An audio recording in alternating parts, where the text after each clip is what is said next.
যদি আমি এই দুটি প্রশ্নের উত্তর দেই, আমার মোট 4টি প্রশ্ন আছে, তাই যদি 4টি প্রশ্নের উত্তর পাওয়া যায় তবে কি আপনি ইসলাম গ্রহণ করবেন?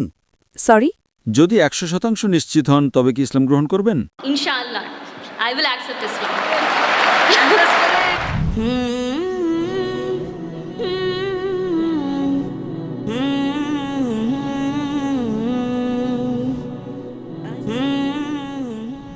শুভ সন্ধ্যা সবাইকে। আমি প্রশান্তি দাসারি, ভারত থেকে এসেছি। আমি আসলে জন্মগতভাবে একজন খ্রিস্টান এবং আমি স্থানান্তরিত হয়েছি দুবাইতে 2011 সালের অগস্টে। এখানে আমি ইসলাম সম্পর্কে জানতে পেরেছি এবং আমার ভাইও এখানে দুবাইতে থাকে এবং সে আমাদের সবসময় বলতে থাকে আল্লাহ সম্পর্কে। আমি সত্যিই অনেক প্রভাবিত। সে আমার সাথে যে জ্ঞান শেয়ার করেছে তাতে আমি সত্যিই অনেক প্রভাবিত। তাই আমি পুরোপুরি নিশ্চিত হয়েছি যে ইসলাম একটি সোজাসাপটা ধর্ম এবং আল্লাহই শুরু, তিনিই শেষ, তিনিই আদি এবং তিনিই অন্ত। আমরা সূর্যের দিকে তাকাতে পারি না 10 মিনিটের বেশি, তাহলে আমরা সৃষ্টিকর্তাকে কিভাবে দেখব? তাই আমি পুরোপুরি বিশ্বাস করি। তবে কিছু প্রশ্ন আছে যা নিয়ে আমাদের মনে সন্দেহ রয়েছে। যেহেতু আমি জন্মগতভাবে খ্রিস্টান, আমার 4টি প্রশ্ন আছে। মোট 4টি প্রশ্ন আছে ভাই জাকির নায়েকের কাছে। প্রথম প্রশ্নটি হল, ভাই, আমি আপনার ভিডিওগুলো শুনছি ইউটিউবে। আপনি সেখানে পবিত্র আত্মার সম্পর্কে কথা বলছিলেন এবং আপনি বিশেষভাবে উল্লেখ করেছেন যে পবিত্র আত্মার অস্তিত্ব আছে। তাই আমি জানতে চাই যে কোরআন অনুযায়ী ইসলামে কি পবিত্র আত্মার ধারণা আছে? এবং বাইবেলের পুরাতন নিয়মে একটি আয়াত আছে যে ঈশ্বরের আত্মা পানির ওপর বিরাজ করছিল। ঈশ্বরের আত্মা, তাহলে পবিত্র আত্মা কি আল্লাহ থেকে আলাদা কিছু? এটি আমার প্রশ্ন। বোন দুটি প্রশ্ন করেছেন। 1 নম্বর প্রশ্ন হলো পবিত্র আত্মা বলতে কি বোঝায়, আর এই পবিত্র আত্মা আসলে কে কোরআন ও ইসলাম অনুযায়ী, এবং খ্রিস্টধর্মের তুলনায় এটা কেমন, এবং বাইবেল সত্যিই বলে যে ঈশ্বরের আত্মা পানির উপর বিরাজ করছিল, এর মানে কি পবিত্র আত্মা কি ঈশ্বর থেকে আলাদা? বোন দুটি প্রশ্ন করেছেন। যদি আমি এই দুটি প্রশ্নের উত্তর দেই তবে কি আপনি ইসলাম গ্রহণ করবেন? আমার মোট 4টি প্রশ্ন আছে, তাই আপনি কি চান আমি প্রথম দুটির উত্তর দেই, তারপর আপনি বাকি দুটি প্রশ্ন করবেন? হ্যাঁ, অবশ্যই। আমি 70% নিশ্চিত হয়েছি। আমার ভাই আমার সাথে যা শেয়ার করেছে এবং আপনার ভিডিওগুলো দেখে আমি 70% প্রভাবিত। আমি 70% নিশ্চিত আমি আপনার কাছে খুবই সৎ এবং স্বচ্ছ থাকছি। তাহলে ইনশাআল্লাহ যদি 4টি প্রশ্নের উত্তর পাওয়া যায়, জি। যদি 100% নিশ্চিত হন তবে কি ইসলাম গ্রহণ করবেন? Inshallah, I will accept Islam. বোন দুটি প্রশ্ন করেছেন এবং এরপর তিনি বাকি দুটি প্রশ্ন করবেন যে বাইবেলে পবিত্র আত্মার কথা উল্লেখ আছে, পবিত্র আত্মার অর্থ কি? কোরআনে পবিত্র আত্মার যে সংজ্ঞা তা ইসলামের মতো এক নয়, কারণ খ্রিস্টানরা যখন পবিত্র আত্মার কথা বলে তারা মনে করে এটি ত্রিত্ববাদের একটি অংশ। একই সাথে 3 ঈশ্বর, যদিও ত্রিত্ববাদ শব্দটি বাইবেলের কোথাও নেই, কোথাও না। পিতা, পুত্র এবং পবিত্র আত্মা। যখন তারা পিতা বলে তখন তারা সর্বশক্তিমান ঈশ্বরের কথা ভাবেন, যেমন একজন সান্টাক্লজ স্বর্গে বসে আছেন আর পৃথিবীটা তার পায়ের নিচে।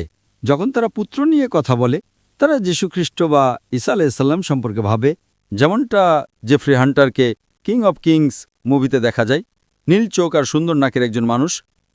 যখন তারা পবিত্র আত্মা নিয়ে কথা বলে তারা পেন্টেকস্টের সময় কবুতরের কথা ভাবেন, অথবা যখন যীশুখ্রিস্ট বাপ্তিস্মা নিচ্ছিলেন সে সময়ের কথা ভাবেন। কোরআনে যে আত্মার কথা বলা হয়েছে তা কি? আমি বিশ্বাস করি কোরআন এখানে প্রধান ফেরেশতা জিবরাইল আলাইহিসসালাম সম্পর্কে বলছেন। তিনি ফেরেশতাদের মধ্যে একজন, আল্লাহ সুবহানাহু ওয়া তাআলার পাঠানো। তার অন্যতম প্রধান কাজ ছিল বাণী পৌঁছে দেওয়া মুহাম্মদ সাল্লাল্লাহু আলাইহি সাল্লামের কাছে। তার আরও অনেক দায়িত্ব ছিল, তাই আমরা এই ফেরেশতায় বিশ্বাস করি। তাই আপনি যদি বলেন যে সেখানে একটি আত্মা আছে, আমাদের কোনো সমস্যা নেই, কিন্তু তিনি ত্রিত্ববাদী ঈশ্বরের অংশ নন এবং তার উভয় ভিন্ন। প্রধান ফেরেশতা জিবরাইল আলাইহিস সালাম সম্পূর্ণ আলাদা আল্লাহ সুবহানাহু ওয়া তাআলা থেকে। এমনকি উল্লেখিত বাইবেলেও এই আত্মা আলাদা আল্লাহ সুবহানাহু ওয়া তাআলা থেকে। তারা একীভূত নন। এটি গির্জার নিজস্ব শিক্ষা, কারণ ত্রিত্ববাদ শব্দটি বাইবেলের কোথাও পাওয়া যায় না। কিন্তু যদি আপনি কোরআন পড়েন তবে ত্রিত্ববাদের কথা কোরআনের দুবার উল্লেখ করা হয়েছে। সূরা নিসা অধ্যায় 4 আয়াত 171, ওয়ালা তাকুলু সালাসা, যেখানে বলা হয়েছে ত্রিত্ববাদ বলো না, ইনতাউ খায়রুল লাকুম, এটা থেকে বিরত থাকো, এটাই তোমাদের জন্য উত্তম। কোরআন বলছে ত্রিত্ববাদ বলো না, এবং একই বাণী পুনরাবৃত্তি করা হয়েছে সূরা মায়েদা অধ্যায় 5 আয়াত নম্বর 73। लक़द कफ़र लज़ीना क़ालू সেখানে বলা হয়েছে নিশ্চয়ই তারা কুফরি করছে যারা বলে যে ঈশ্বর তিনের মধ্যে এক। সুতরাং তৃতীয়বাদ শব্দটি কোরআনে দুবার এসেছে এবং উভয় স্থানেই বলা হয়েছে যে এই ধারণাটি ব্যবহার করা ভুল। কোরআনে উল্লেখ করা হয়েছে তৃতীয়বাদ না বলতে, কিন্তু এই তৃতীয়বাদ শব্দটি বাইবেলের কোথাও নেই। সবচেয়ে কাছাকাছি তৃতীয়বাদের যে আয়াতটি বাইবেলে আছে সেটা হলো জনের অধ্যায় 5 আয়াত 7, যেখানে বলা হয়েছে স্বর্গে সাক্ষ্য দেওয়ার জন্য তিনজন আছেন, পিতা, বাক্য এবং পবিত্র আত্মা, আর এই তিনজনই এক। তো এই আয়াতটি আপনি যদি রিভাইজড স্ট্যান্ডার্ড ভার্সন বাইবেলের পড়েন, যা 32 জন উচ্চমানের খ্রিস্টান পণ্ডিত দ্বারা সংশ্লিষ্ট করা হয়েছে, তারা বলেছেন যে এই আয়াতটি গসপেল অফ জন অধ্যায় 5 আয়াত 7 একটি বাইরে থেকে ঢোকানো, এটা বানোয়াট মুদ্রার জাল। তাই তারা এই আয়াতটিকে বাইবেল থেকে বের করে দিয়েছেন। সুতরাং বাইবেলের যে আয়াতটি সরাসরি তৃতীয়বাদ নিয়ে কথা বলছিল না, কিন্তু তার সবচেয়ে কাছাকাছি ছিল। খ্রিস্টান শিক্ষাবিদরাই তাকে ছুঁড়ে ফেলে দিয়েছেন বানোয়াট এবং জাল হিসেবে। স্বাভাবিকভাবেই পবিত্র আত্মা এবং সর্বশক্তিমান ঈশ্বর এরা দুটি ভিন্ন সত্তা, তারা এক নয়। এবং কোরআনে বলা হয়েছে জিবরাইল আলাইহিস সালামের কথা, তিনি একজন ফেরেশতা আল্লাহ সুবহানাহু ওয়া তাআলার। আশা করি বিষয়টি আপনার কাছে পরিষ্কার হয়েছে বোন। Yes, brother. আমি আপনার বাকি দুটি প্রশ্ন জানতে চাই। হ্যাঁ, আমার তৃতীয় প্রশ্নটি পবিত্র আত্মার সাথেই সম্পর্কিত। সকল নবী বা আল্লাহর মানুষ, যেমন ইব্রাহিম, ইসহাক এবং মুসা আলাহিসাল্লাম, এই সকল নবী আল্লাহর সাথে যোগাযোগ করতেন। তারা আল্লাহর সাথে ভাব বিনিময় করতেন। আল্লাহর সাথে যোগাযোগ করার জন্য যেহেতু তারা সবাই আল্লাহর মনোনীত ব্যক্তি ছিলেন, তাদের অবশ্যই বিশেষ কোনো শক্তির অধিকারী হতে হয়েছিল। এটি হয়তো আল্লাহর অনুগ্রহ ছিল, তাই এটি একটি শক্তি, সেখানে বিশেষ কোনো শক্তি কাজ করেছে যাতে তারা আল্লাহর সাথে যোগাযোগ করতে পারেন। তো সেই শক্তিটা আসলে কি? তো এতকাল আমার ধারণা বা বুঝটা যা ছিল তা হল পবিত্র আত্মার সাহায্যেই সকল নবী আল্লাহর সাথে সুপারিশ করতেন। এটি কি সত্য? বোন প্রশ্ন করেছেন যে রসুলগণ সুপারিশ করেন সর্বশক্তিমান আল্লাহর কাছে। এরপর আপনি বললেন যোগাযোগ করা আল্লাহর সাথে। বোন, ইংরেজি শব্দ সুপারিশ করা আর যোগাযোগ করা দুটি ভিন্ন জিনিস। তো আপনার প্রশ্নটি কি সুপারিশ করা নাকি যোগাযোগ করা? সুপারিশ করা। সুপারিশ করার মানে হলো কেউ অন্য কারো হয়ে সুপারিশ করে। কেউ অন্য কারো হয়ে সুপারিশ করে। এখন আপনাকে বুঝতে হবে যে যখন আপনি আল্লাহ সুবহানাহু ওয়া তাআলার সাথে কথা বলেন, তখন আল্লাহ সুবহানাহু ওয়া তাআলার কারো সুপারিশের প্রয়োজন নেই। এবং আল্লাহ কোরআনে বলেছেন সূরা গাফির অধ্যায় নম্বর 40 আয়াত নম্বর 60, তোমরা আমাকে ডাকো, আমি তোমাদের ডাকে সাড়া দেব। আল্লাহ সুবহানাহু ওয়া তাআলার কাছে কারো সুপারিশের প্রয়োজন নেই। কেন? কারণ মানুষ উদাহরণ দেয় যে যখন আপনি বিচারকের কাছে যান, আদালতে আপনার মামলা পেশ করেন, তখন আপনি উকিল নিয়োগ করেন। একইভাবে আল্লাহর রসুলগণ হলেন আমাদের উকিল। তার ক্ষেত্রে এটা যৌক্তিক হতে পারে, একজন বিচারক যিনি মানুষ, কারণ বিচারক জানে না যে কে প্রকৃত অপরাধী, কে চোর, কে নির্দোষ।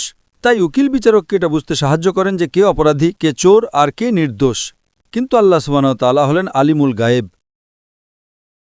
তা প্রমাণ করার জন্য তার কারো প্রয়োজন নেই যে কে ভালো আর কে মন্দ। তাই সুপারিশ করাটা ভুল। হ্যাঁ, কেউ দোয়া করতে পারে, একজন রসুল অন্য মানুষের জন্য দোয়া করতে পারেন। এবং আল্লাহ কোরআনে বলেছেন আল্লাহ সুবহানাহু ওয়া তাআলার কোনো সুপারিশের প্রয়োজন নেই, কেবল কিয়ামতের দিনে তাদের ছাড়া যাদের তিনি অনুমতি দেবেন। তাহলে শেষ বিচারের দিনে আল্লাহ সুবহানাহু ওয়া তাআলা বলছেন যে তিনি সুপারিশ করার অনুমতি দেবেন নির্দিষ্ট কিছু মানুষের জন্য। এবং এ বিষয়ে হাদিসে আছে যে এই বিশেষ অনুগ্রহটি নবী মুহাম্মদ সাল্লাল্লাহু আলাইহি সাল্লামকে দেওয়া হবে। সুতরাং আমরা যা জানতে পারি তা হলো অন্যান্য সকল ধর্মগ্রন্থের ইতিহাস এবং কোরআন এবং হাদিস থেকে যে আল্লাহর রসুলগণ সরাসরি যোগাযোগ করতেন আল্লাহ সুবহানাহু ওয়া তাআলার সাথে। তারা অন্যদের দোয়া করতেন। কিন্তু যদি আমরা নবীকে সুপারিশকারী হিসেবে ব্যবহার করি, অর্থাৎ যদি আমি প্রার্থনা করি আর মনে করি এই নবীর মাধ্যমে আল্লাহর কাছে যেতে হবে, নবীর আদেশ অনুসরণ করা ভালো, কিন্তু যদি আমি আল্লাহ সুবহানাহু ওয়া তাআলা ছাড়া অন্য কারো কাছে প্রার্থনা করি, যেটা অনেক মানুষই করে থাকে, তারা মানুষের কাছে প্রার্থনা করে এই ভেবে যে তারা সর্বশক্তিমান ঈশ্বরের খুব কাছের মানুষ। তাই যদি আমরা তার মাধ্যমে প্রার্থনা করি তবে ঈশ্বর কবুল করবেন আমাদের প্রার্থনা দ্রুত এবং ভালোভাবে। এটা ভুল ধারণা। আমাদের সরাসরি আল্লাহ সুবহানাহু ওয়া তাআলার কাছে প্রার্থনা করতে হবে। আল্লাহর এই নবীরা হলেন আল্লাহ রসুল। হ্যাঁ, তাদের বিশেষ ক্ষমতা আছে, তারা কথা বলতে পারেন আল্লাহ সুবহানাহু ওয়া তাআলার সাথে। এবং আল্লাহ সুবহানাহু ওয়া তাআলা মানুষের মধ্যে থেকে নির্দিষ্ট কিছু মানুষকে বেছে নেন তার বাণী অন্যদের কাছে পৌঁছে দেওয়ার জন্য। এই মনোনীত ব্যক্তিদের সর্বশক্তিমান ঈশ্বরের যাদের আমরা নবী বলি বা আল্লাহ রসুল বলি। সুতরাং আল্লাহ সুবহানাহু ওয়া তাআলা বাছাই করে নির্দিষ্ট কিছু মানুষকে পৃথিবীতে তার বাণী অন্যদের কাছে পৌঁছে দেওয়ার জন্য, তাদেরকে আল্লাহ রসুল বলা হয়। সুতরাং একটি যোগাযোগ থাকে রসুল এবং আল্লাহ সুবহানাহু ওয়া তাআলার মধ্যে।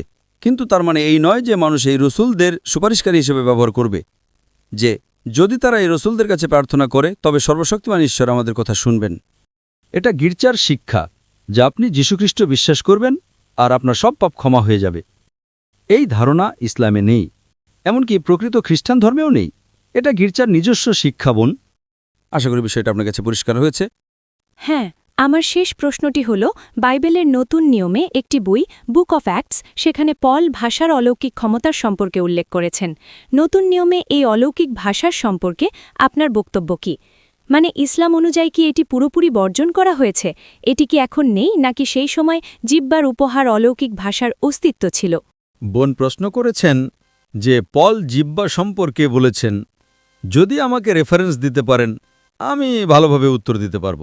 তবে সাধারণভাবে বাইবেলে জিহ্বা সম্পর্কে অনেক বক্তব্য রয়েছে এবং আরও বলা হয়েছে। আপনি যদি গসপেল মার্ক পড়েন, সেখানে বলা হয়েছে যে কেউই একজন বিশ্বাসী সে বিদেশি ভাষা বুঝতে সক্ষম হবে এবং বিদেশি ভাষায় কথা বলতে সক্ষম হবে। তার মানে আপনি যদি ঈশ্বরে বিশ্বাসী হন তবে আপনি বিদেশি ভাষা বুঝতে এবং কথা বলতে পারবেন।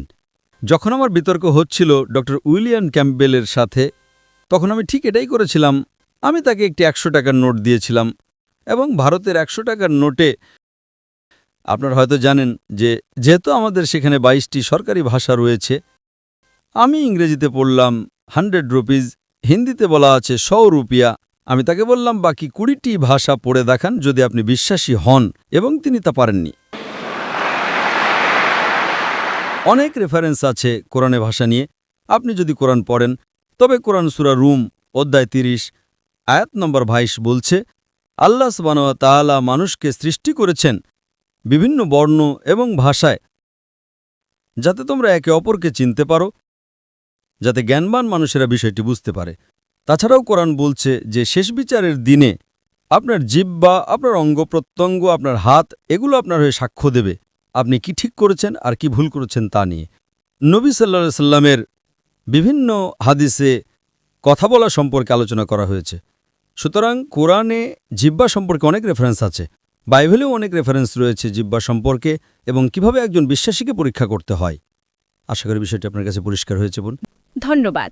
এবং আমার শেষ প্রশ্নটি হল, আমার একজন মুসলিম বন্ধু আছে এবং সে আমাকে পরামর্শ দিয়েছে বাইবেলের পুরাতন নিয়ম পড়ার। সে বিশেষভাবে পুরাতন নিয়মটা আগে অনুসরণ করতে বলেছে এবং তারপর বলেছে কুরআন পড়তে।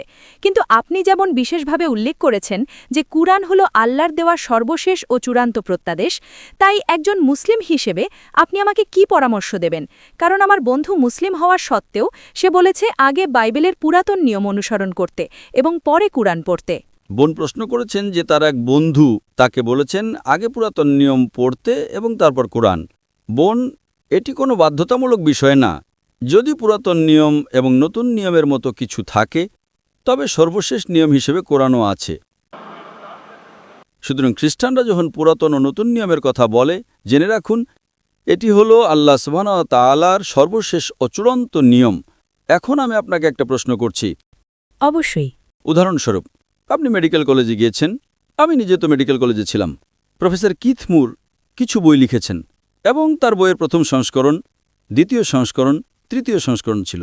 তো আপনি কি প্রথম সংস্করণটি পড়বেন নাকি সর্বশেষ সংস্করণটি পড়বেন? আমি সর্বশেষ সংস্করণটি পড়ব। লেটেস্ট, ঠিক।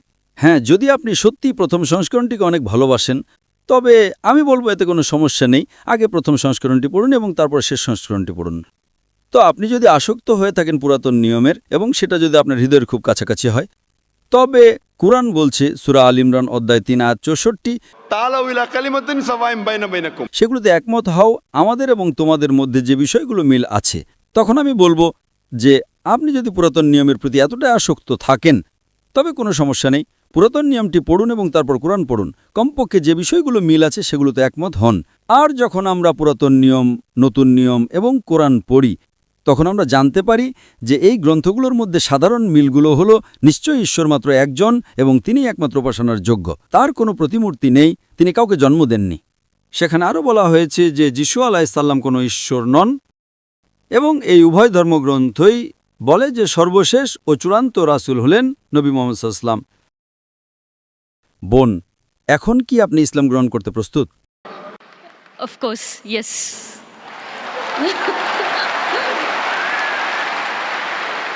বোন, আপনি কি বিশ্বাস করেন যে ঈশ্বর মাত্র একজন? হ্যাঁ, আমি বিশ্বাস করি যে ঈশ্বর কেবল একজনই। আপনি কি বিশ্বাস করেন যিশু কোনো ঈশ্বর নন, বরং তিনি আল্লাহর একজন রাসূল? হ্যাঁ, আমি বিশ্বাস করি যিশু একজন রাসূল। আপনি কি বিশ্বাস করেন যে নবী মুহাম্মদ সাল্লাল্লাহু আলাইহি সাল্লাম সর্বশেষ ও চূড়ান্ত রাসূল? হ্যাঁ, আমি বিশ্বাস করি নবী মুহাম্মদ সাল্লাল্লাহু আলাইহি ওয়াসাল্লাম হলেন সর্বশেষ ও চূড়ান্ত রাসূল। বোন, আপনাকে কেউ কি ইসলাম গ্রহণ করতে জোর করছে? সরি? বোন, আপনাকে কেউ কি ইসলাম গ্রহণ করতে জোর করছে? না, কেউ জোর করছে না। আপনি নিজের ইচ্ছে গ্রহণ করছেন বোন। জি। কারণ ইসলামে কাউকে ইসলাম গ্রহণ করতে বাধ্য করা হারাম। এটা হারাম ধর্মের দিক থেকে, এবং অধিকাংশ দেশে এটা নিষিদ্ধ।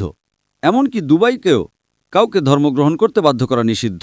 তো আপনি নিজের ইচ্ছে গ্রহণ করছেন বোন। হ্যাঁ, আর এই কারণেই আমি আপনাকে অনেকগুলো প্রশ্ন করেছি। MashaAllah. Out of free will. Hope, আশা করি আপনাকে কেউ ঘুষ দিচ্ছেন না। No. because in India, কারণ ভারতে যখন অনেক মানুষ ইসলাম গ্রহণ করে, তখন সিআইডি বা পুলিশ গিয়ে তাদের জিজ্ঞাসা করে, ডক্টর জাকির নায়েক আপনাকে কত ডলার দিয়েছেন? আমি তাদের বলি যে আমি তাদের আখিরাতের মুদ্রা দিয়েছি। আখিরাতের মুদ্রা যা গ্রহণযোগ্য। তো ইনশাআল্লাহ বোন, আমি আরবিতে বলবো, আপনি সেটা পুনরাবৃত্তি করবেন। ঠিক আছে। Ashhadu Ashhadu Allah Allah ilaha ilaha illallah illallah wa ashhadu wa ashhadu anna anna Muhammadan Muhammadan abduhu abduhu wa rasuluhu. wa rasuluhu. আমি সাক্ষ্য দিচ্ছি আমি সাক্ষ্য দিচ্ছি যে যে কোনো উপাস্য নেই কোনো উপাস্য নেই আল্লাহ ছাড়া, আল্লাহ ছাড়া, এবং আমি সাক্ষ্য দিচ্ছি এবং আমি সাক্ষ্য দিচ্ছি যে নবী মুহাম্মদ যে নবী মুহাম্মদ হলেন রাসূল হলেন রাসূল ও আল্লাহর বান্দা। ও আল্লাহর বান্দা। মাশাআল্লাহ বোন, আপনি এখন মুসলিম, এবং আল্লাহ সুবহানাহু ওয়া তাআলা আপনার প্রচেষ্টাকে কবুল করুন।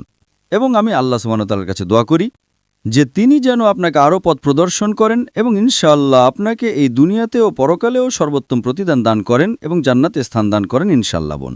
ধন্যবাদ।